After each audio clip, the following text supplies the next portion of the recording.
Good morning! And a beautiful, beautiful morning here in St. Pete.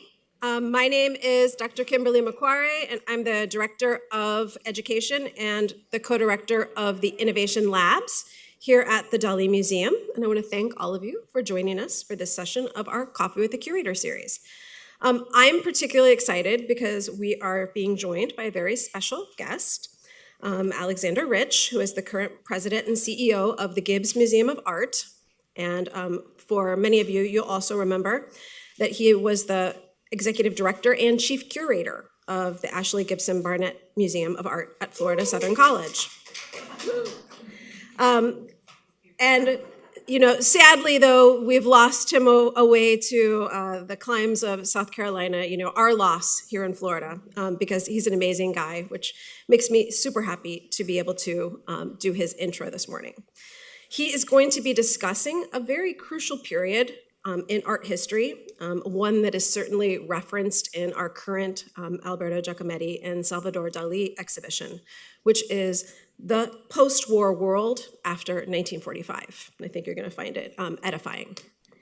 So before we get to the talk, just a few announcements.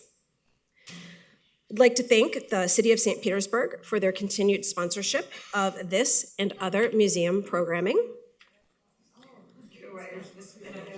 We'd like to offer a special thanks to our members who make all of our programs possible and who really overwhelm us with their continued support of this institution. And of course, our deep appreciation to all of our current exhibition sponsors, St. Pete Clearwater International Airport, or Fly to Pie, Ingrid and Jake Jacobus, and David Zern and Sandy Taraski. We cannot put on the level of exhibition that we're able to without the generous support of our donors. Now, I hope that you found this lecture today and registered by visiting our website, and that you are keeping up with all of the amazing programs that we have. We are going to have on the 2nd, so tomorrow, not too late to get your ticket, we're going to have a wonderful interactive music experience with the Florida Orchestra, where we're going to be able to use music and audience input in order to create a very unique musical experience. That's going to be a lot of fun. And then on the 7th, if you are interested in painting your own portrait or the portrait of a loved one, you can join us for the workshop on portrait painting. That is going to be a fun one. Just a quick note, though, if you're going to do that, the picture is due by tomorrow. So sign up and make sure that you share your picture with the instructor, which there's instructions for that. And then next week, we have poetry at the Dalí. And on Thursday, the 16th, we're going to have a very special lecture on Dorothea Tanning. We're going to have a very distinguished scholar who has just published a new book on tanning, and she is going to be here speaking about that. On Sunday, you can join us for Yoga at the Dalí on the 19th, and then a week later for Sensory Friendly Sunday. So if you have somebody in your family who has sensory issues and would enjoy coming to the museum in a more quiet environment, no espresso machines running, you know, everything nice and calm, please join us then. Or maybe you would just enjoy that environment more. And of course, on select evenings, if classic rock is your jam, you can join us in the Dalí Dome for the Queen Heaven show.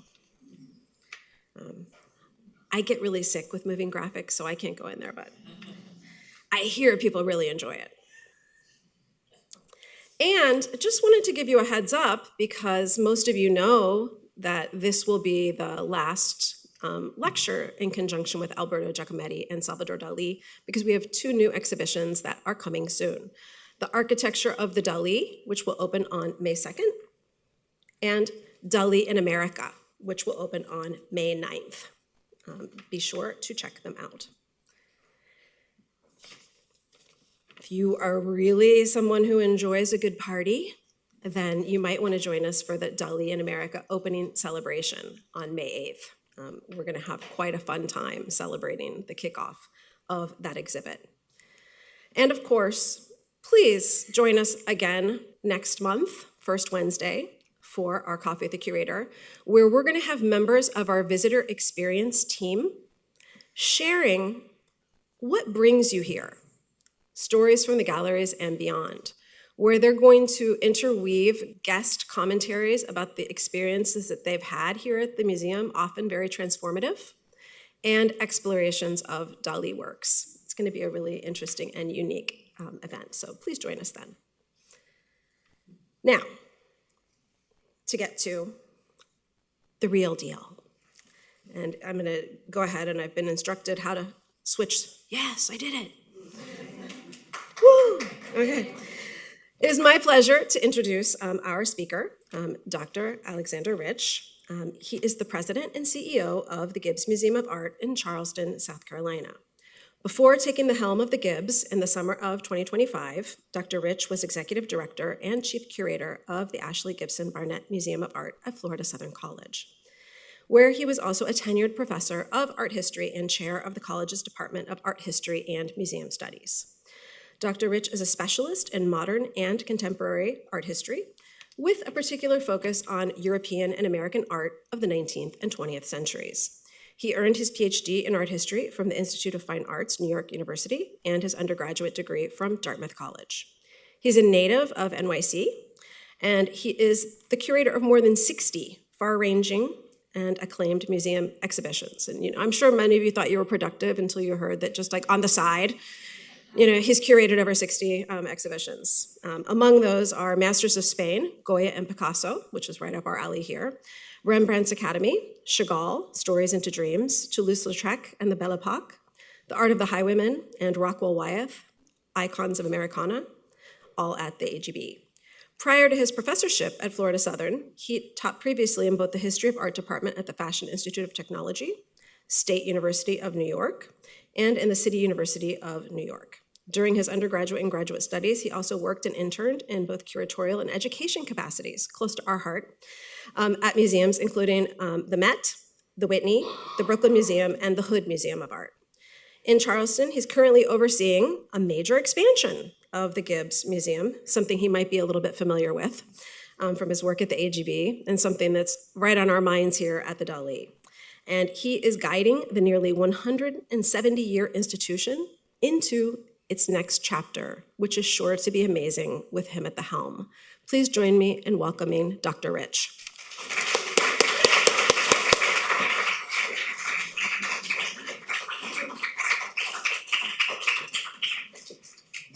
Thank you, Kim. Hi, everyone. Nice to see you. It's always very, very strange to hear your bona fides. So it's wonderful to be back at the Dalí. I will accept an invitation anytime just to be able to talk. I love talking about art and art history, and especially this period. It is also very weird to be back in Florida. Literally left Florida 8 months ago today. And I've been on my job in Charleston for 9 months. I began remotely, but I'll accept a time ever to come back here. So I'm inviting you all, please come to Charleston to come see the Gibbs, see what we are doing there. But today I'm really excited to talk about this concept of the center shifting. And we're gonna spend a lot of time focusing on Paris and New York, and I've tried to weave in some Giacometti and some Dalí into the picture. In order to talk about the idea of the center shifting, though, and this move between Paris and New York as the centers of the art world, and specifically for our case, the modern art world, we have to do a lot of backtracking to be able to understand, well, why was Paris the center of the art world in the first place, and what are the different parameters and reasons why the art world shifted? It's not a simple answer. We might just say, oh, there was a war near the middle of the 20th century that decimated Europe, and therefore there had to be another site that had to be the center of the art world. It's not that simple, and it is not that fluid a reason where you can point from one thing to the other. But we're going to try to trace out various reasons why New York City specifically, and if you hear a lot of New York today, it's not because it's just my hometown, it's because truly it did become the center of the art world by the middle of the 20th century, but because New York City was a spot that was beyond Europe, but also because a lot of European artists came there, because there was a lot of influence coming in. But we're going to figure that there's no clean and clear reason why New York specifically became the center of the art world, but we're going to see that it did, in fact, become the center of the art world. So one of the things that in my professional life and my personal life both has driven students crazy and my husband crazy, but also that is the way I think. I kind of geolocate things through time based on dates. I remember when events happen based on basically this happened in this month and this happened this month and this year and therefore this happened then. It's just the way my brain works. And as an art historian, I very much believe in the importance of dates. If you say, for instance, that Pablo Picasso was a Cubist and he started making Cubist works in 1904, you're frankly wrong. Cubism was a period that really transpired between 1909 and 1914. Dates do matter for many things, but they matter in art history. And so what I thought we would do today, especially since we're talking about this transition between the art world of Paris and the art world of New York, and how one becomes the predominant center over another, I thought we would do a little bit of jumping through time and dates. Some dates are going to strike you here, or watching online, as more familiar. And you might say, okay, I know why he's selecting that date. Others may seem more obscure, and I'll try to quiz you as we go along here. Some may have multiple reasons that I'm bringing them up here. But as we look at a date like 1945 in the context of the art world shifting, I bet most everyone can guess why 1945. Yes? Okay, good. Okay, well done, everyone. Excellent. The end of the Second World War. That will be one significant reason why we're seeing the art world shift in 1945. And so we'll get back to these artworks. Just to give you a sense here, over on the left side, that is a work by Claude Monet from 1872. And on the right side, from 1942, we have a work by Edward Hopper. This is Nighthawks in the Art Institute of Chicago's collection. Okay, good. You're all acing this so far. 1947. Might seem a little bit more random, although it's going to be a pivotal year for our conversation today. 1947, I'll give you a little flash up of why this happens in 1947. We'll get back to this, I promise, but everyone, whose work is this? Pollock. Okay, so keep 1947 in your minds. What I hope you all leave today with is an arsenal of dates that you're going to make all your friends and family so jealous. You're going to say 1947 was the most significant date of the 20th century. I'm not arguing that, by the way, but you never know by the end of our talk. 1943, keep that one in mind. We're going to talk about that coming up. 1942, okay? Anybody know why 1942? Well, the U.S. enters the Second World War in 1942. That's pretty significant. Not the only reason we're going to talk about 1942, but that's important. 1939. Okay, Second World War begins. That's important as well. Yes, I heard somebody say the invasion of Poland. 1937 is going to be key for us as we move forward and backward through time here. But let's just jump 1874. Another key year. What somebody said? First Impression, wow, you are a great group here. First Impressionist exhibition, awesome. 1863, my favorite year in art history. Significant year. We'll get to that one. Let's jump way back, though. You're like, he was going to talk about 1945 for hours here. No, 1667 is really important, too. But let's really begin our conversation in 1648. We're talking about the middle of the 17th century. And specifically, we're talking about Paris. This is arguably where Paris becomes the center of the art world. In 1648, the Royal Academy of Paris was founded. That becomes not merely a school at which rising artists are learning how to become the great artists of their era, but it's also where the great masters of the era are the instructors at those schools. And the Royal Academy is ordained by not just the aristocracy, but truly by the royal family in France. So 1648, we have a fully established school that is training how to make great art, and that is established in France. That will soon after follow in other countries, and you'll see a London Royal Academy, you'll see a Spanish Royal Academy, but truly Paris is the foundational moment for a Royal Academy. We jump forward, though, 40 years later to 1667, and pivotally, we have the first academic salon. As I always used to say to my students, we're not talking about a hair salon, we're talking about a salon which is a manner of displaying works of art. The salon was basically, hard for us to understand in the 21st century, the entertainment venue for everyone in France each summer. Anybody could go, whether you were rich or poor, no matter what. If you wanted to see the latest and greatest in art, you would go to the Salon. Here's an illustration of the Salon of 1767, and Salon-style hangs are familiar to many of us. Works of art used to go up and down the walls, and they were categorized. The largest paintings highest up on the wall would be historical and religious. Lower down on the wall, you'd find portraiture and historical or religious landscapes. And lowest down, you find really strong examples of still life. Those are the major categories, and they were showcases both for students who usually had to submit one work from their classes and for the most star artists of the day. And you just need to look at something like this from 1825, representing the Salon of 1824, to see also who this very much appealed to. So this was the entertainment forum. There were no movies, radio, television programs. We were not in like the end of monoculture as we see it today with streaming. This was what you did, and it was accessible in so much as you didn't have to read either. We have to remember we were living in a world, and until the late 20th century, living in a world where most people were illiterate. So this was an accessible forum, despite the fact that obviously it also appealed toward the aristocracy as the people who would commission works of art and who would help to make the artists in France more and more famous. But this did help to establish Paris as the center of the art world. If you were in Europe, you would travel to France each summer to attend the Royal Academy Salon. It became the go-to place to see the latest and greatest and eventually the most avant-garde works of art. You look at a work like this by Jacques-Louis David. This is the Oath of the Horatii. It was painted in 1784, but it appeared in the Salon of 1785, and it has great historical importance for any number of reasons as a neoclassical example of a work of art, but also helped spur the beginning of the French Revolution.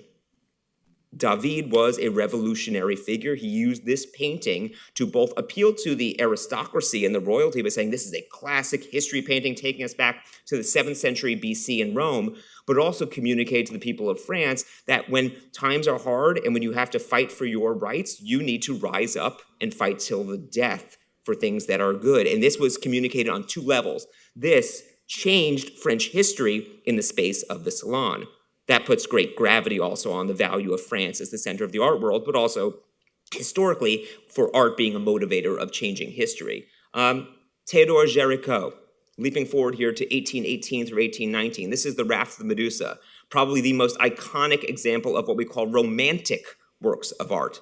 Not romantic in the sense that we think lovey-dovey rom-coms. This is romantic in terms of the idea of great theatricality, moving scenes. In this case, we have the 15 or so individuals that were left to die at sea after the frigate, a big diplomatic ship that was traveling to Mauritania, was actually traveling to the west coast of Africa, but ran aground off of Mauritania. The ship splintered. There were only enough lifeboats for 300-something of the folks on a 400-person ship, and about 115 people were left to die at sea on a makeshift raft out of the splinters of that boat. Those were the workers. Those were the lower class people that were meant to be lost at sea and never to be heard from again, or really for their stories never to be told. Géricault used the staging ground of the Royal Academy Salon to paint this painting, which is larger than the scale when you see it at the Louvre Museum. It confronted history, and it represented the fact that, yes, even people that were meant to be forgotten at sea, and there were 15 that survived after 2 weeks at sea, 15 left. This is the moment, actually, where you can see just off on the horizon, a boat is about to save them. On top of that, by the way, he also placed a black figure at the top of a human period, not necessarily historically accurate anecdote, but he placed a black figure atop the pyramid there saying also that, hey, if we are in a time also of slavery and enslaved peoples, a black man can be our heroic figure in a painting like this. This was putting a thumb in the eye of authority in the space of the Salon. Again, this is why Paris became the center of the art world. You saw things like this and something you would see nowhere else in the world. Jump forward to 1849, realism.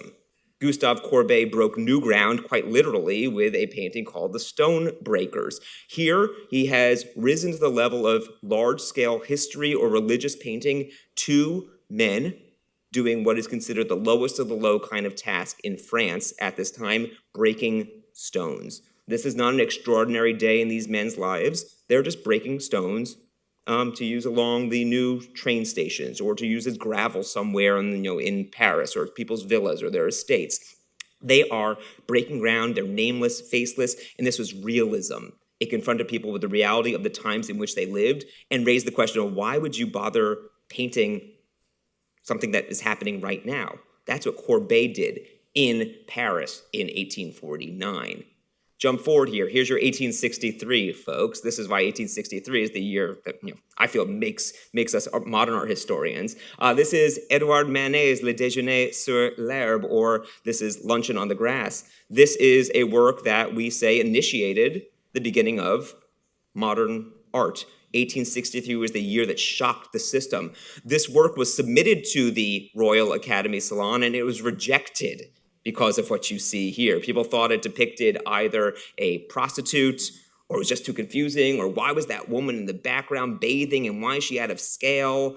Why is the nude woman here, who is actually Manet's favorite model, Victoire Morant, why is she confronting us so matter-of-factly when we're staring at her nude body? Why is there this weird picnic in the front left corner that's all discarded? And it was originally called The Bath when it was submitted to the salon. So it seems to be about the woman in the background. Confusing. It takes on elements of history. Giorgione's Pastoral Symphony. It was confusing. It was rejected from the salon. So Napoleon III, who then was king of France, set up an alternate salon called the Salon des Refusés, a salon of the rejected paintings. Guess what work became the star of the salons, the two competing salons in 1863? Le Déjeuner. People lined up to see this hideous painting, and guess what? It made Manet not just the star of the art world, he became one of the most famous people in all of Europe. After 1863, Manet was the artist that every single other artist wanted to be. This established the avant-garde. Again, 1863 in Paris, importantly. Also in 1863, Manet paints the other shocking, game-changing work of art called Olympia. Although this was painted in 1863, it did not appear publicly until 1865, but we still mark 1863 as a significant year. As opposed to Le Déjeuner, Manet here paints a common prostitute in a bordello, who, again, you'll recognize the face of Victoire Morant confronting us. She's not going to entice us. She is a sex worker, and she's doing her job, and she's not going to do anything more than her job. We are the fools bringing a bouquet of flowers to her, held by this black servant here within the bordello, whose face tells us everything we need to know about how absurd the situation is. The shock to the public who called Olympia looking like a corpse. She's confronting us. She's not really working her job. If she's going to be a prostitute, she should be a prostitute. People complained about the size of her hand here, blocking her genitalia or a view of her genitalia. She wasn't inviting. And so this is Manet saying, yeah, this is the reality of 1863 Paris. Men of a certain class go to prostitutes. This is the truth of our era. Shocking. Again, Paris is the center of the art world, keeps reestablishing itself. This is 1863. 1874, we had a great winner in this room here who already knew what 1874 was about. 1874 in Paris, the very first Impressionist exhibition. It did not begin as the Impressionist exhibition. It was the Anonymous Society of Artists, Painters, Sculptors, and Engravers, but it's where Impressionism got its name. And so there's the exhibition catalog over on the right side. Some of you may have attended 2 years ago when I did a talk on the audacity of Impressionism. I'm not diving deeply into Impressionism today, but just to remind you why Impressionism helps to further entrench Paris as the undeniable center of the art world. This is Monet's Impression Sunrise from 1872. It is the work that gave name to the movement when a critic named Louis Leroy looked at this painting in his review and said, there we go. These are not real artists. They're merely impressionists. And therefore, the name of the movement was born based on this painting. But let me just show you some more why. I mean, Renoir. Again, if we need to wonder why Paris was the center of the art world, Le Moulin de la Galette, my favorite painting of all time, Absinthe by Degas. Again, these are become such familiar artists to us, and this is why everyone who was anyone, art lover, or even more particular, artist, would go to Paris to see what these artists were doing and what movements were sprouting. Impressionism starts as avant-garde and shocking, and then it becomes the normative modern art movement. After that point, Paris keeps saying we're the center of the art world. And then you have artists moving beyond it. I'm just going to keep teasing you with beautiful works of art here for a little while. This is Georges Seurat's Sunday on the Grand Jatte from 1884 through 1886. This is an example of a post-impressionist style called neo-impressionism. Toulouse-Lautrec, look at this. Moulin Rouge. The way we think about the Moulin Rouge today is via the poster work of Toulouse-Lautrec in the 1880s into the early 1890s. Auguste Rodin, so familiar to many of us, but via The Thinker. He gets his first major commission in 1880, and he establishes himself as the greatest sculptor since Michelangelo. Also, this is a good plug for the Gibbs Museum right now. We have a Rodin exhibition of 14 Rodins up right now through next January. So come on up to Charleston to see it. But this is all taking us all the way to 1907 in Paris. So we've broken through to the 20th century here. But 1907 in Paris, if there were any doubts about Paris already being the center of the art world, or if anything was flinching in terms of its retaining that status, Picasso paints this painting in 1907. Spaniard Pablo Picasso in Paris at this time, merely 25 years old. He paints Les Demoiselles d'Avignon, which I, as a modern art historian, say is the most important painting of the 20th century. I do not have time to fully explain to you why, maybe in a future lecture, but it is a painting that throws out all of art history and all expectations of what a painter and a painting is supposed to do. You are all wonderful museum attendees, and you can look at this painting and you can recognize a lot of styles thrown in here. We have a stone-headed kind of Egyptian-style sculpture. We have an Egyptian stance, the pose of the figure on the far left side, fusing with early Fauve-like styles, a mix of colors. We have Picasso's self-portrait that is infused with Iberian influence in what we call Venus poses, with the arms raised over their heads. We have an African-influenced mask on top of a body that is geometric and that takes the idea of shading and uses it against itself. Shading is supposed to make things look three-dimensional. In this case, shading emphasizes flatness of space. Down in the lower right corner, we see a Medusa-faced woman who is supposed to be appealing to us. By the way, these are all supposed to be prostitutes in a window. They're meant to be such great appeal to us as the viewers. She is either sitting open-legged or with her head spun around, neither of which is especially appealing to us as we look at this painting. And then, as a nod to Manet, as we just saw, a random still life placed in the front of the painting. We cannot figure out the point of it, and that was Picasso's idea. He left it up to us to make any sense of a painting that did not make sense. So infamous did this painting come that even though it was painted in 1907, it was not seen publicly until 1916. But anybody who came to Paris knew they had to visit Picasso's studio to see the hideous painting that he had in his studio, which he actually kept behind a curtain. So again, Paris becomes a go-to place after 1907 to see Picasso, okay? So Paris remains the center of the art world throughout this. And then we do hit 1914. I'm not going to go deeply into World War I here, but that's when the war begins, and certainly that starts to create a little bit of a fissure in the world of European art. A lot of artists, including Picasso's student-mate Braque, go off to war. There's a ceasing of major avant-garde movements, and there's actually a retrenching after about 1818 or into 1819 especially, where you have artists thinking, well, what was the point of all of these huge avant-garde leaps? What does the world look like after 10 to 12 million people have died? Does art matter anymore? So there is a retrenching, but Paris does still remain the center of the art world even after the First World War. But what's important is, as we've looked at Paris for a little bit here, I need to make sure that we also talk about American art. American art has been around since there have been, Americans or Native Americans or indigenous peoples living on this continent. Art has always been taking place in the Americas. But if we talk about American art during this period, we see something that's a little bit retrograde. Quite literally, in a time before the internet, if you wanted to learn about the latest and greatest art movements, you had to travel to Europe, learn about the newest and greatest movements firsthand, come back over and either paint in those styles, or someone like Robert Henry learns, a la Monet here with his street corner in Paris from 1896, he returns to the States. He becomes one of the most eminent teachers in New York City, teaching the next generation. We often say there's about a 30-year lag time in American art, at least at the start of the 20th century. It's not that it takes 30 years for people to cross the Atlantic. That's not how long it took, but it takes a while for those movements to be accepted and to be evolving. So in 1896, we have Robert Henry painting this, and in 1902, something like this. This should be painted, if we're thinking European-wise, this looks like this is painted in the late 1860s or the early 1870s. But this is avant-garde in New York City at the turn of the 20th century. Wonderful works. I've done a lot of studies on Robert Henry. I have a long-term project on his work. I mean, he was an amazing artist, an amazing teacher. So this does not put down American art. This just shows you where we are relative to Europe in the start of the 20th century. This is Henry's life drawing class at the New York School of Art, in fact. So this is how artists learned from his style. One of his most famous students was John Sloan. I love this. Again, as a New Yorker, show me scenes of New York City at the turn of the 20th century, but this is Fifth Avenue, 1907. Remember I just showed you 1907?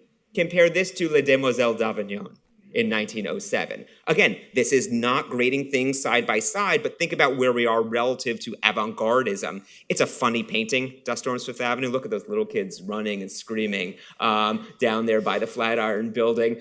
Also because you would have a breezeway, you'd have like a dust bowl in New York City. So it's funny to see this, but also look at what Matisse is doing at the exact same time. Matisse in 1905 through 6, he's in his just post-Fauve style with the joy of life. Again, compare that. Actually, I do think I have them side by side.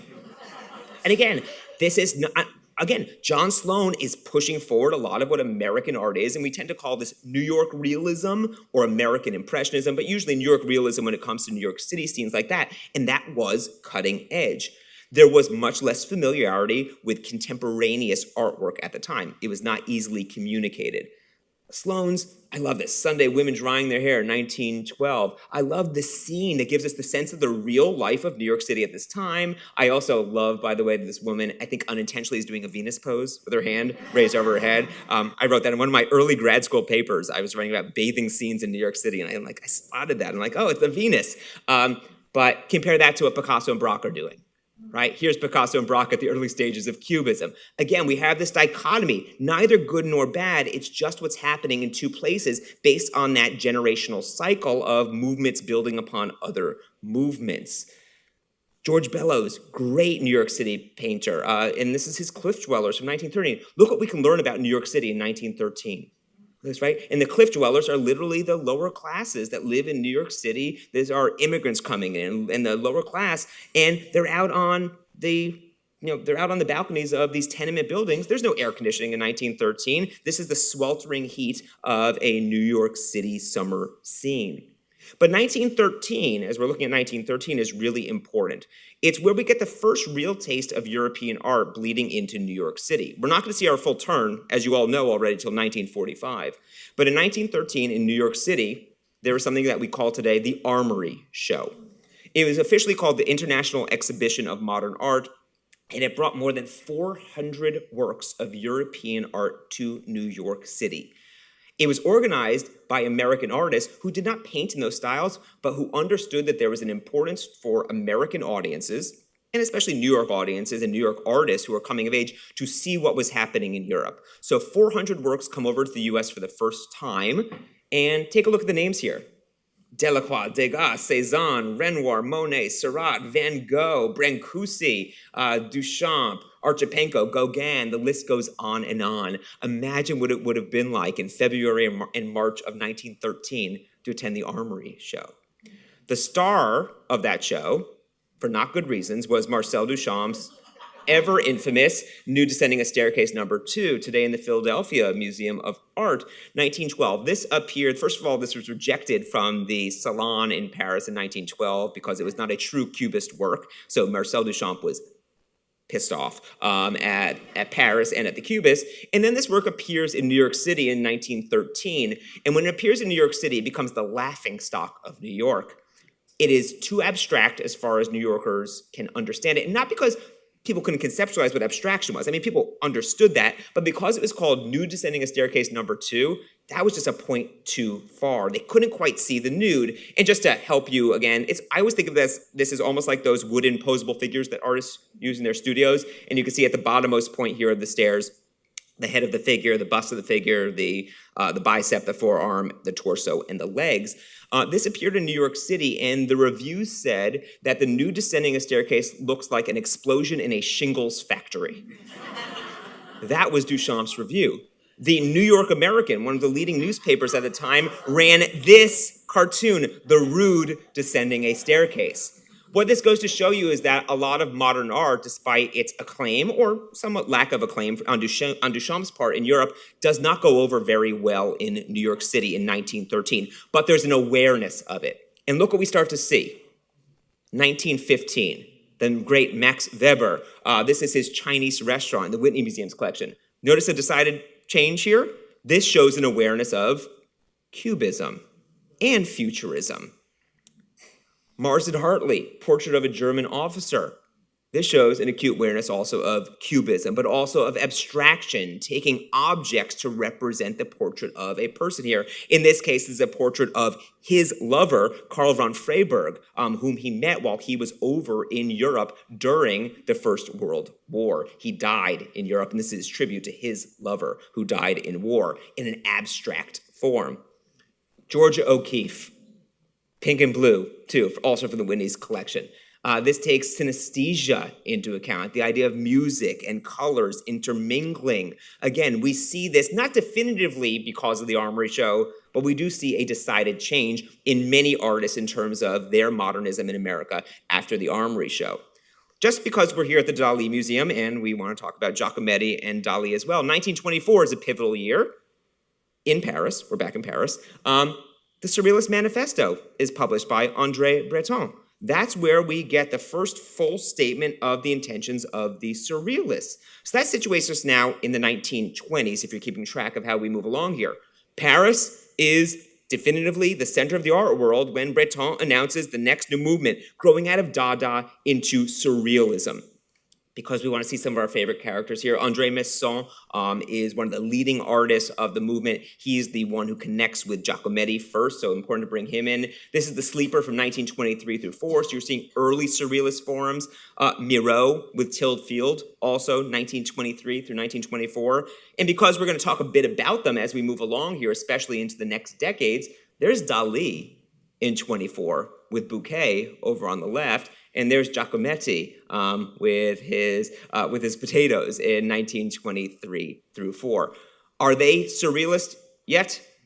No, they're not really moving into the surrealist bent yet for a number of years. And Dalí in particular is looking at Cubism, at Cubist influence. Neither of them is really thinking about Parisian models at this point, although obviously Cubism is a Parisian model for Dalí to be following, although he's not in Paris yet. However, 1929 in Paris, that's when Dalí arrives. 1929 is one of our most pivotal years in our conversation today as we build up toward this shift in the art world. Dalí arrives in Paris. Clearly, that's where kind of our understanding of Dalí begins. One of my favorite Dalís is The Great Masturbator of that year, which also helps to inspire The Persistence of Memory from 1931. Giacometti in 1929 meets André Masson. And that is his entree, his entrance into the world of the Surrealists. So let's keep track of all the things in 1929, folks. It's really fun when you put them all onto this timeline together. Also in 1929, both Dalí and Giacometti's work appears in the Paris-based Documents Journal. So that's where they are first seen, at least periodically together. But you know where else we have to go in 1929? Let's go to New York City and see what's happening simultaneously across the Atlantic. The Museum of Modern Art opens in New York. Game-changing moment. This is the facade of the original townhouse of MoMA on West 53rd Street. And look at the opening first loan exhibition. Cézanne, Gauguin, Seurat, Van Gogh.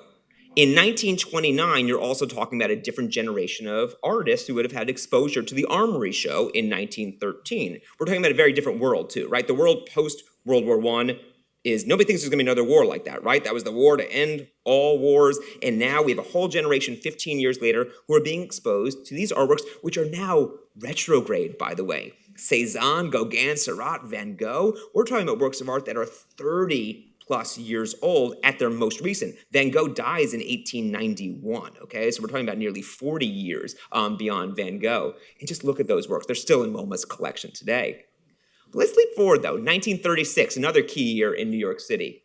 That's when MoMA stages two major exhibitions. This is the cover of the exhibition catalog for Cubism and abstract art. It's a classic diagram that the director of the museum, Alfred Barr, charted out here. It's a classic in graduate school and otherwise because he thought that there was a very logical flow describing all of the art movements up to that time, how everything influenced everything else. I'm not going to break it down in this forum, but it is really funny, and it's decidedly, un-PC today. Not everything influences everything else directly, but it's fun, and it's a classic.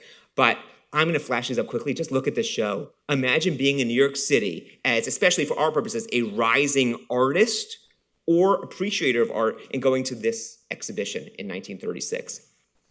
That's Brock's Large Nude, 1908 you're spotting there. All these are Cubist works. Here, these were in that show. Here you go, more Picasso's. Picasso's Head of a Woman with Pears, both from 1909. We see more examples of Cubism. Here, Futurism, one of the most famous works of all of Futurism right here in the middle. That is Baccione's Unique Forms of Continuity in Space from 1913. One of the great failures of art history because it's a terrible sculpture that does not show the concept. It's a great sculpture. It doesn't show the concept of Futurism because does that thing look like it's moving? No. So it has some problems, but it's a great classic of art history. Some more futurist works. Also, this is actually Baccione's movement of a bottle in space, but also one of my favorites over there. That is Bala's Dynamism, a Dog on a Leash, for all you dog lovers like I am in the room. Another classic of futurism. You have here neoplasticism, a la Piet Mondrian. You have Francis Picabia. This is famous. Love Parade Amoureuse. This is an example of surrealist or Dada/surrealist work at the turn of the 1920s. New Descending Staircase was in that exhibition. Fernand Léger in that exhibition. Mondrian, again, in that exhibition. We have Russian suprematism in that space. That's Kazimir Malevich. We have El Lissitzky with suprematism in the space. It's an incredible exposure to these works of art. Also, if that's not enough for MoMA to do in 1936, this is the show that impacted a whole new generation of artists, and it was called Fantastic Art, Dada Surrealism, and it ran between 1936 and 1937. And all you have to do is look at the installation shot here, and you see these biomorphic shapes floating on the wall. Those are produced by Jan or Hans Arp. So imagine you're 1936, and I'll just throw out the name. Imagine you're Jackson Pollock. You're studying at the Art Students League in New York City, and you go see this show. Do you think that's going to impact you as a way out of what came before? What you need to know also about American art and American art critics at the time, there was a desire to not be derivative. American art has been derivative of so many things for so long. How do we break free and create something of our own? Exhibitions like these don't inherently speak to breaking free of, but they have exposure to new lines of thinking. What makes surrealism, in particular, so appealing to this next generation is that it's not necessarily about external beauty, right? For Dalí, or external observation. For Dalí, yes, very much the Freudian readings and the dream state, but there's also a bent called automatism. The idea that what you are feeling can direct something that is not so cerebral, but implied by the way you feel or by your fully unconscious state. So there are ways through surrealism that are going to open up new avenues for artists, especially in these years surrounding the Second World War. Just look at some of the headlines here. The real value of Dada and Surrealist show rests in a few good pictures, drawings by lunatic asylum inmates, as good as most of the 700 items in museums' fantastic exhibit. So again, America is not quite ready for what they're seeing at MoMA at this time, although young artists are going to be more open to the ideas expressed there. Giorgio de Chirico, not exactly, totally avant-garde anymore. These are paintings from the 19-teens, but they are seen as pivotal to the influence of surrealism in particular. Picasso's in the show. Again, Picasso remains the most famous artist in the world all the way through, well beyond what we're going to talk about today, into the 1970s. But as I said, this is still seen as very avant-garde in the US. One of the most popular artists, and probably the artist that is the greatest point of contention in the 1930s, is Grant Wood. This is Grant Wood's American Gothic. It is an icon of art history, a much misunderstood icon of art history, but this is pushing people's limits in the United States at this time. Again, not for today, but in the 1930s, right at the beginning of the Second World War, the late 1930s, there was a whole controversy called the Grant Wood controversy that works like this are too nationalistic by that point. A world where nationalism has reared its head in bad ways. We can't have paintings like this. I'll just tell you something about American Gothic for a second. Grant Wood was an Iowa-based artist and a closeted gay man. This was actually his critique of the repressive nature of Iowa. That is his dentist, not a farmer's wife. That's his dentist posing in a costume as a farmer, and it's his sister standing in front of a house that he took a photo of when he was on a vacation. This is about the repression of America at the start of the Great Depression, although it's often held up as being truly symbolic of America in many ways. But I digress. 1936. Let's go to France. Let's look at some other great surrealists. This is the era of surrealism. Also, surrealism is booming in the United States. There are galleries like the Julian Levy Gallery and the Pierre Matisse Gallery that are dedicated to showing great works of European surrealists. Merritt Oppenheim, this is Object Luncheon for a classic of surrealist art history. Another Oppenheim work, My Nurse. Literally a nurse being served up like turkey on a silver platter. This is, they're cutting, they're sly works. Female surrealists in this case, I'm just showing you in 1936. The years happen to line up with all of these works. Dora Maar, one of Picasso's mistresses, whose own fame as a photographer and surrealist is really submersed below Picasso's own fame. This is Pere Ubu. I love this work. It's always a favorite of students in a history of photography class or a modern art class. That is her Hollywood glamour style photo of, what is that? It's an armadillo. She is taking a photo and making it this strange object, this strange creature to be photographed in like a glam style Hollywood image. 1936 as well. Here's Dalí in a political tenor, or at least a somewhat political tenor. This is Soft Construction with Boiled Beans, Premonitions of Civil War from 1936. We have this figure ripping its body apart or trying to piece itself back together, which we can put along with the premise of what happens during the Civil War, right? And this is the Spanish Civil War in this case in 1936. And it has all of the great intricacies of a Dalí painting and the oddities of it, where the presumption of the title is placed on soft construction with boiled beans, right? As opposed to the figure ripping itself apart. In the foreground of the painting, you can see the boiled beans of the title. That may make us think about rationed items during wartime, perhaps. The big figure, of course, we have the small figure on the landscape, very typical of Dalí, the very expansive sky here, somewhat reminiscent of even like Dutch Baroque painting, but this creepy figure, skeletal figure, trying to put itself back together or ripping itself apart with body parts that don't align with the other body parts. Premonitions of Civil War in 1936. 1937, I threw out earlier. One of the key years also leading to the rest of our conversation, but also to art history. Paris, in particular, this painting. Painting that changes everything. This is also easily, probably not anymore, but for most 20th century denizens of that world, for everyone here, this was the most famous painting of the 20th century. Pablo Picasso was the most famous artist of the 20th century, and he answers the horrors of modern warfare, specifically the Spanish Civil War, with the first great history painting of the 20th century. I showed you Raft the Medusa earlier.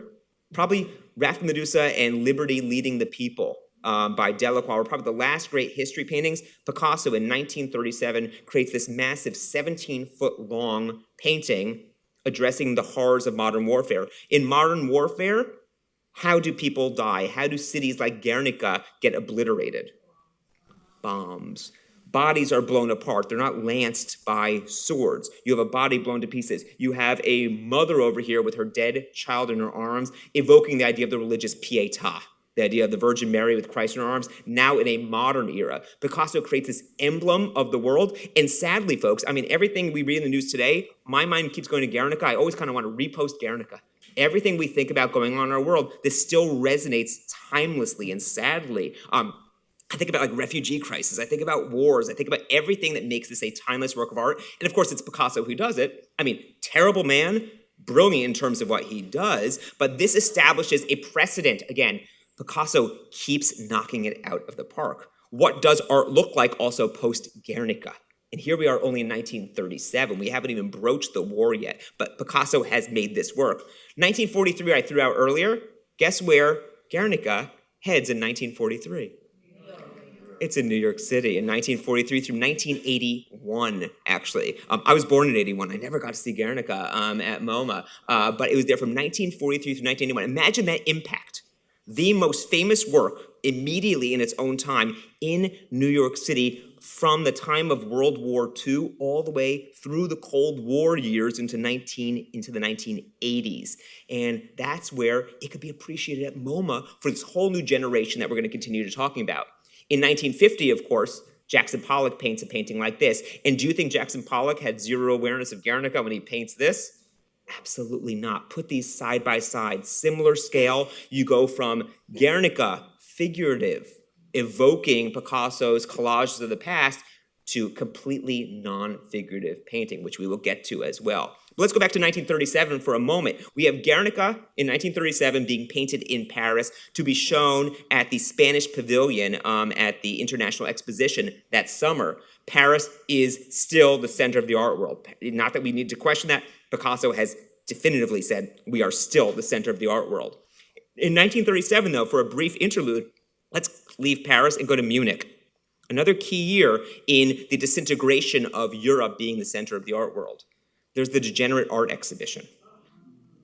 This is where the Nazis, under Hitler, decide that a lot of modern art, especially modern German art, is degenerate. But so is a lot of Picasso art, so is a lot of Dada art, and I'm just going to flash this up here because that's a whole other lecture, but here you can see Dada art belittled as degenerate. What this should tell us is not that this makes the artists feel like what they were doing was terrible art, but this makes it more and more of a non-starter to have new movements in Europe at this time, and more artists who know it is time to go. So, 1939, the Second World War begins. In 1940, Dalí moves to New York. He becomes a resident of the St. Regis Hotel. He has traveled back and forth over those years. He's quite famous by this point, but he's in New York City. Giacometti, the subject of the exhibition upstairs, goes to Switzerland. So two different routes there, right? Switzerland in terms of neutral territory. In 1942, as we repeat, the U.S. enters the Second World War. Look what Hopper's doing in 1942. As the U.S. finally enters the war after the bombing of Pearl Harbor in December of 41, we can look at Nighthawks in two ways, either about American isolationism and the idea of not thinking at all about what's going on in the greater world. There are ways to read this, right? This is just a diner scene in typical Hopper manner, or it is a commentary on the United States' place in the world and all of the men who have gone off to fight in war. You can read it either way. People have said the emptiness here alludes to a city, a nondescript city. Doesn't have to. It's not Philadelphia, by the way. That is an ad for cigars at the top. So this is not Philadelphia. This is made up. Hopper, based things on what he observed, and this triangular diner could have been inspired by any number of triangular diners in New York City and elsewhere on those triangular-style buildings like the Flatiron Building. But this does not proclaim Guernica, right? This is not a great statement on a world at war or a world in transformation. But in 1942, something seminal happens. Peggy Guggenheim, who marries Max Ernst, eminent surrealist. He is in New York City. Peggy Guggenheim, married to Max Ernst, but she doesn't, again, that's just an aside, right? Max Ernst is important, but she's Peggy Guggenheim. She opens up the seminal Art of the Century gallery. It is a gallery dedicated to avant-garde art of the moment, hence the name Art of the Century. This is the opening of it, Tuesday, October 20th, 1942. And it benefited the Red Cross. This is a wartime opening, and it's thoughtful about exposing artists and audiences to what's going on right now in Europe. So look at the space of the room, by the way. Remember those biomorphic shapes we saw in 1936 at that fantastic Dada show? Biomorphic chairs. I want these so badly. These chairs, again, they look like they're basically inspired by Hans Arp. They can either be tables or they can be chairs. They can be flipped on their sides. That is actually a Max Ernst painting there. You can recognize some others. I'll flash these up. Also, the shape of the gallery, if you notice, is a curved surrealist gallery. It was an avant-garde space for avant-garde works of art. Even here, I'm putting this here because that work you see here is Giacometti's very famous Woman with Her Throat Cut from 1932. Gruesome premise there, somewhat automatist in its rendering. It is a randomized shape, right? It's pulled in different ways, and he sees this as a woman almost like she's slitting her throat in this piece of metal. Typically, when you view it, it is displayed from above on a platform at MoMA, but you can see it here displayed oddly on top of the biomorphic table chair. Some more views. Kandinsky's there, Miro is there. This is a key exposure point, especially for American artists of this generation. This is a modern day re-envisioning of what the space would have looked like. So it's a really cool space. I wish that all of us could make this. One day, I had a dream when I was at Florida Southern, so I'm like, wouldn't this be really cool to build this gallery somewhere? But works like these, really importantly, whereas artists like Dalí and artists like Giacometti had their work shown, the most impactful artists for this next generation were actually Vasily Kandinsky and Miro. One artist in particular, Arshal Gorky.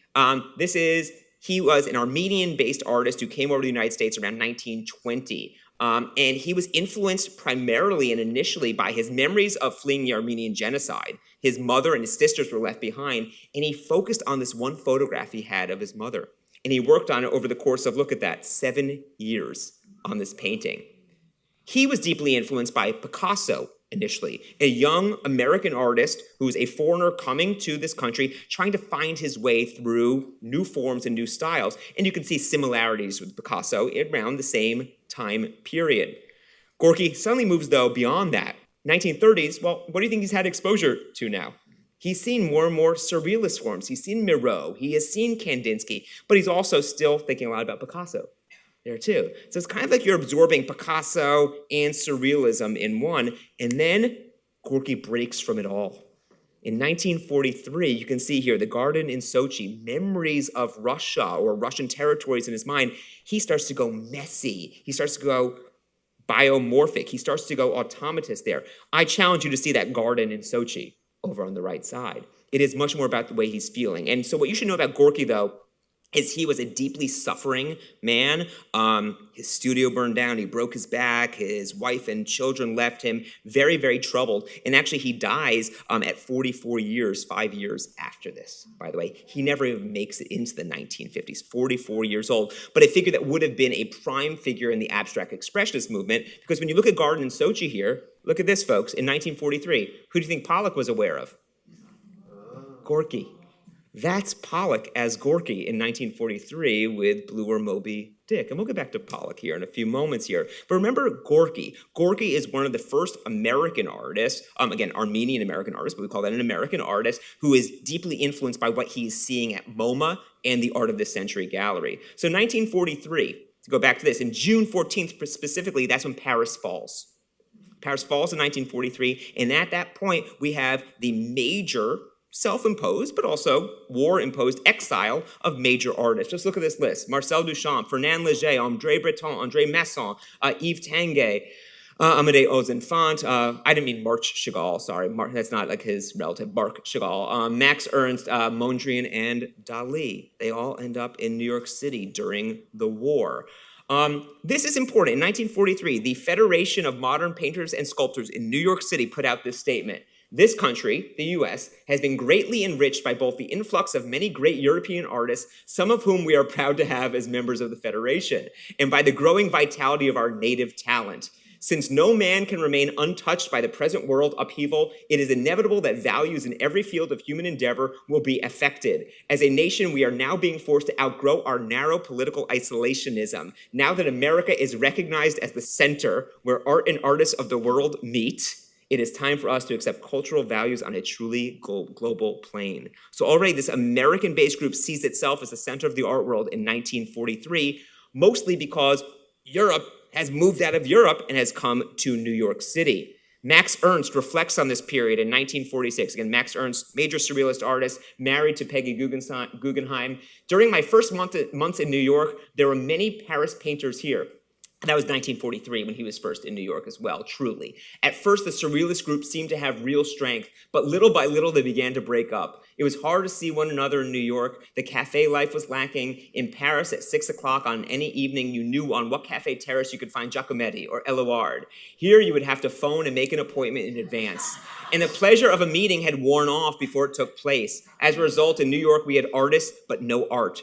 Art is, to a great degree, a product of artists' exchange of ideas. There is more loneliness, more isolation among artists here than in Paris. And in fact, what else has been discussed in a lot of literature, whereas in Paris there was that cafe scene, when you have artists like Dalí and Giacometti and Éluard and Duchamp living next door to you in Soho, New York, it's not that exciting anymore. They just become normal people living next to you. These spectral figures are no longer as spectral when they're just your neighbors in New York City. So, as I say here, having the Parisian emigres simply in New York was probably more important than having their art in New York. The idea that they were there reestablishes where the center of the art world is, in addition to America announcing its own art forms. 1943, just to show you how progressive New York City was becoming, at the Peggy Guggenheim Art of the Century Gallery, she opens up a show called 31 Women. I challenge you to find many museums that have an exhibition called 31 Women in 2026. Among, and speaking of what was just mentioned by Kim at the top of the program, 2 works by Dorothea Tanning as surrealist works. 1942, look at these works. Female artists on display in New York City. Also in 1943, Jackson Pollock has his first one-man show at Art of this Century Gallery. She gives a staging ground for lots of these artists, and there is Pollock right there with Peggy Guggenheim and her dogs in front of Mural from 1943. Also in that show, Pollock's She-Wolf from 1943. Also in that show, Guardians of the Secret by Pollock in 1943. So we come to 1945 with the end of the Second World War, and certainly by that point we know officially the art world has shifted. Both by declaration of American artists themselves, but also by virtue of what we see as a shift from the world of Monet once and the world of Hopper to something new. Clement Greenberg, the most eminent critic of the time, says American artists had caught up with Paris as Paris had not yet caught up with itself. 1957. Meanwhile, Giacometti returns to Paris in 1945. Dalí is still in the United States. Dalí, meanwhile, is working for Hitchcock. And he's creating, look at this eerie vision of 1945 in this project for Spellbound, or The Eye, today in a private collection. In 1947, though, in Paris and New York, we have Giacometti proposing his first solo show in the United States, which will appear at the Pierre Matisse Gallery in New York City the next year in 1948. So 47, another key year for our conversation. He writes a prospectus talking about his ideas, his concepts, to his friend Pierre Matisse. He says, figures were never for me a compact mass, but like a transparent construction. It was no longer the exterior forms that interested me, but what I really felt. It was no longer a question of reproducing a lifelike figure, but of living and of executing only what had affected me or what I really wanted. Finally, a large figure seemed to me false and a small one equally unbearable. All this changed a little in 1945 through drawing. This led me to want to make larger figures, but then to my surprise, they achieved a likeness only when tall and slender, of course, Giacometti's most famous forms. And this is almost where I am today, no, where I still was yesterday. Just to flash up some of the objects that were in Giacometti's first solo show in New York City, here you go, just 1930s works on left and right. And eventually here we see his 1947 most recent sculptures, which are the ones that we think about today. When we consider this idea of Giacometti and works like Tall Figure and Pointing Man, the term that comes up often is existentialism, which can be approached in any number of ways. In my attempt to put it into this era specifically, finding meaning and purpose in an essentially meaningless or even absurd world. Dada developed out of the absurdity of a world turned upside down after the First World War. Surrealism in some way obviously preceded the Second World War in the 1920s, but also in a world after World War II, decimation of millions and millions of people, existentialism seems to ring true to many, and that's a reason why Giacometti's work also seems to ring true. This idea of isolationism, individuals finding their place in a world, and it makes sense. It's somewhat equivalent with a post-war world. So in 1947, Jackson Pollock takes his canvas, off the easel and puts it on the ground for the first time. This is a total upheaval of all of art history. American art has been seeking a way out of derivativeness, and who paints on the ground? Children fingerprint on the ground. Maybe primitives of the long distant past paint on the ground. Jackson Pollock goes to the paint store, he gets his industrial paints, and he starts to drip paint over a canvas on the ground in 1947, upturning all of anything that came before in art history, especially in the avant-garde art world. But Pollock doesn't arrive there in a vacuum. In 1934 through 5, he's doing a poor man's Thomas Hart Benton. Thomas Hart Benton was his instructor at the Art Students League in New York City. He hated Benton. Benton did not love him very much either. He did not like American regionalist figuration. Instead, he was more taken with Mexican muralism, in fact. Here you can see Jose Clemente Orozco's Prometheus from 1930, and look at Pollock there by the late 30s. He's influenced by the idea of Mexican muralism, especially the materials they use, but also the more and more abstracted figuration that artists like Orozco and Gordon Mata use. They come to She-Wolf in 1943. It looks like street art today, but this is Pollock saying, I'm not doing American regionalism. I'm not doing anything else that came before. I'm doing something that looks what people at the time would have called primitivistic.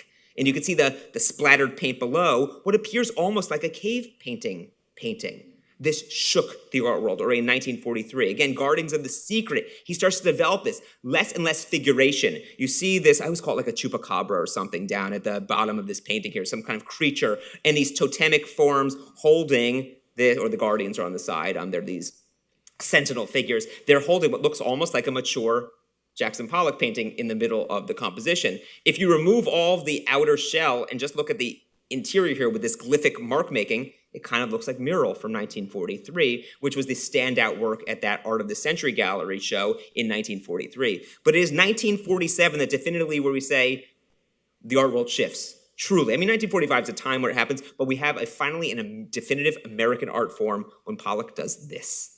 Something completely different, something that has no subject matter. You can realize of everything I've talked about here for the past hour, everything has a subject matter we can point to, right? Be that Déjeuner sur l'air, be that, Dalí working for Hitchcock. There is no subject matter here other than the feeling that Pollock has creating this work. He's putting everything into it, literally everything from his studio into this. Matches, keys, screws, paint tube tops, nails, buttons, and torn cigarette and coins. It's a living, breathing embodiment of Pollock and his studio space. And it's incredible to see these in person. You cannot point to any other work of art like this before. Is Pollock influenced by what he saw at MoMA in Art of the Century? Absolutely, but he's also breaking free. He does not want to mimic what the artists now in New York City are doing. He wants to do something different even from what they all stood for. You just have to look at a photograph by Hans Nemeth of Pollock here just to get a sense of this is not what people think splatter paint on a wall. This is Pollock living, breathing, walking through works of art like these. We evolved to number 1A style, 1948, where the canvas is more and more exposed. At that time, Pollock, in 1949 specifically, he is held up now as basically the savior of art, if not American art alone. He appears in the pages of the August issue of Life magazine in the centerfold here, and it says, Jackson Pollock, is he the greatest living painter in the United States? 1947, he is in his 30s at this time, and he is now the star. You go from Monet to Picasso to arguably Pollock in terms of growing world fame. And we arrive in 1950 with a work like this, which seems like an emblem of the immediate post-war era.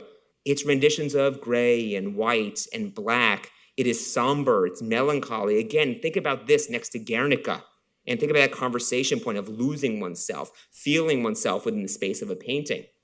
Look at Dalí in 1950 also, and this is actually in the Dalí's collection over on the right side. There is a mournful, elegiac quality to these works by these artists. Pollock eventually moves on. This should not say 1943. It's actually 1950.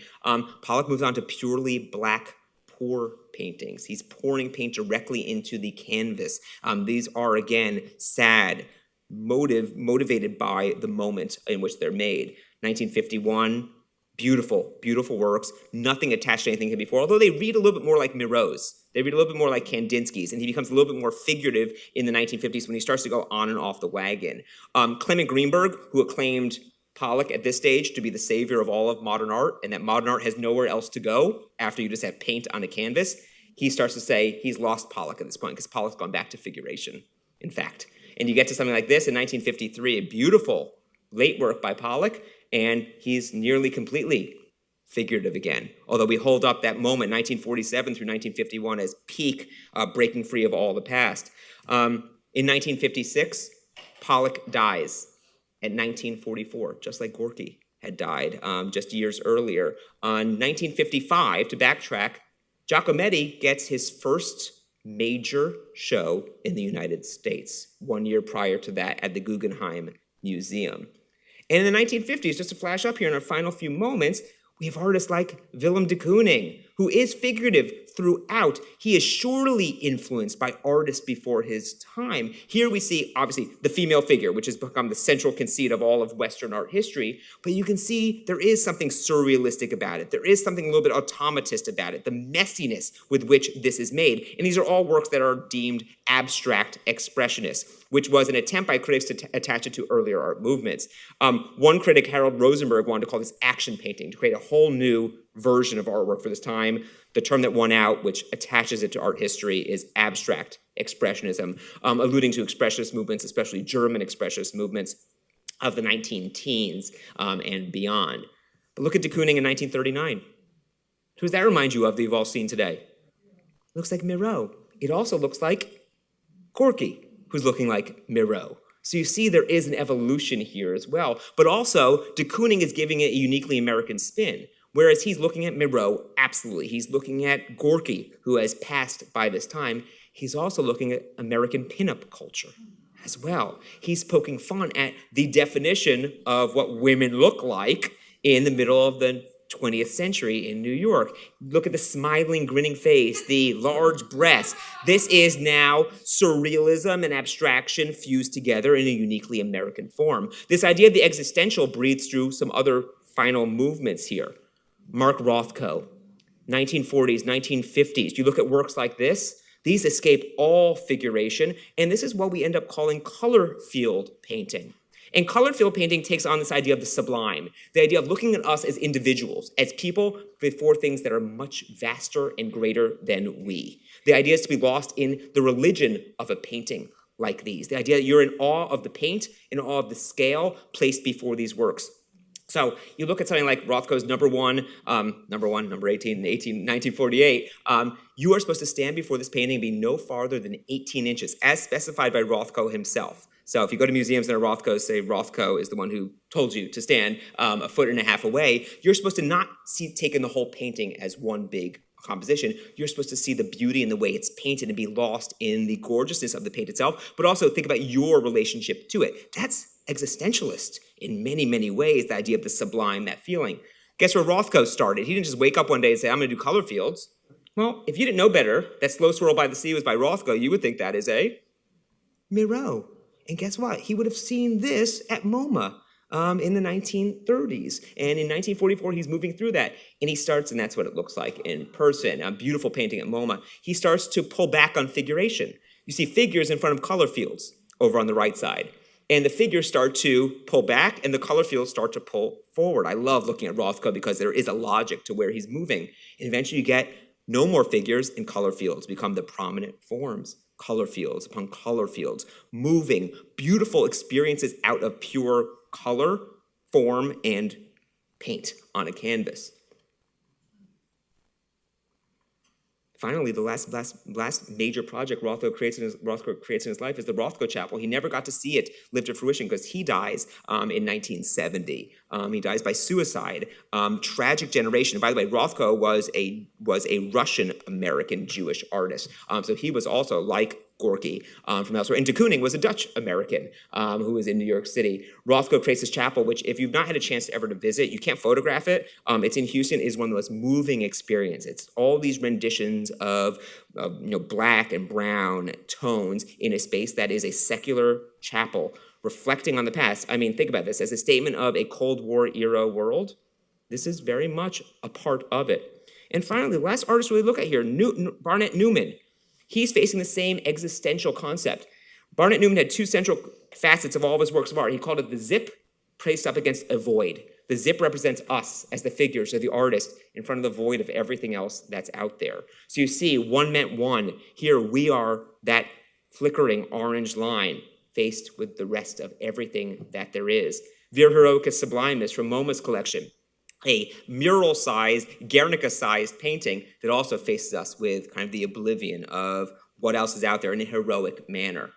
So, where we bring this to is we are now in the 1950s, the United States, where New York City and America is decidedly the center of the art world.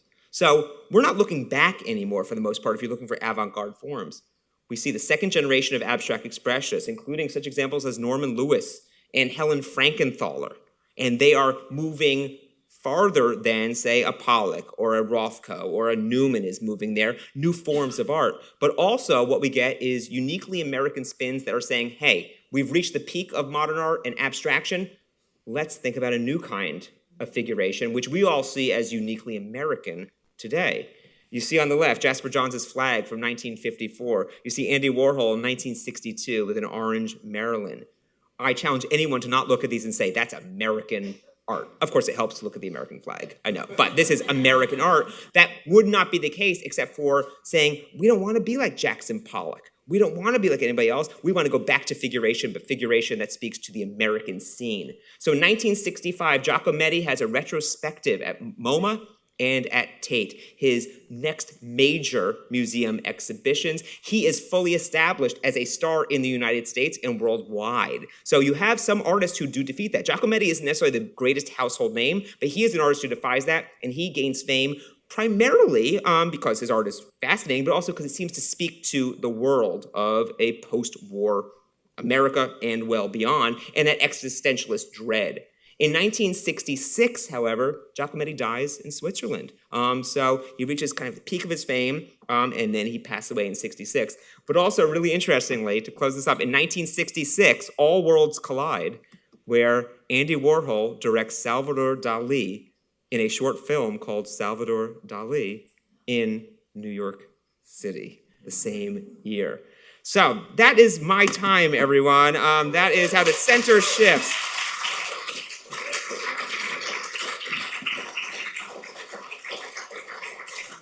Thank you for riding with me through that whirlwind of art history. I don't know if there's time for a couple questions at all. We do not have time for Q&A, Okay. but please give another round of applause Okay, to Dr. Rich. thank you all. I'm happy to answer any questions if you come on up. Thank you all so much for coming out. Thank you.